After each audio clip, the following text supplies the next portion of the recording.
Aquesta és una experiència de tennis amb persones amb problemes de salut mental que desenvolupem gràcies a l'Associació Esport Solidari Internacional. És una associació que ajuda a joves, nens joves i persones en general amb problemes d'exclusió i dificultats d'integració. El valor que té aquesta activitat és el fet de poder realitzar una activitat esportiva que genera salut, evidentment, però que també fa gaudir a les persones, no? És divertit.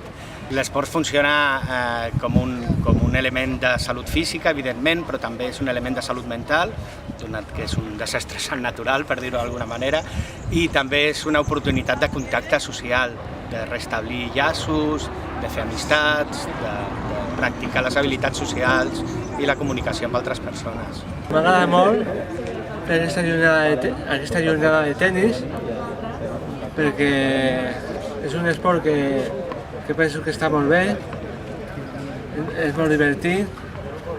He fet un piloteig, encara que algunes pelotes han quedat a la xarxa, unes altres han passat.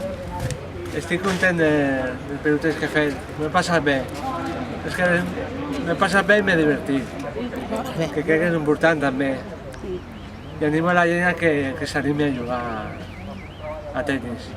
Federació Salut Mental Catalunya és la federació que agrupa les 64 associacions de familiars afectats que hi ha a Catalunya, i des d'aquesta federació tractem de promocionar el programa d'Esport i Salut, que és un programa que relaciona la recuperació de les persones amb trastorn mental amb la pràctica esportiva.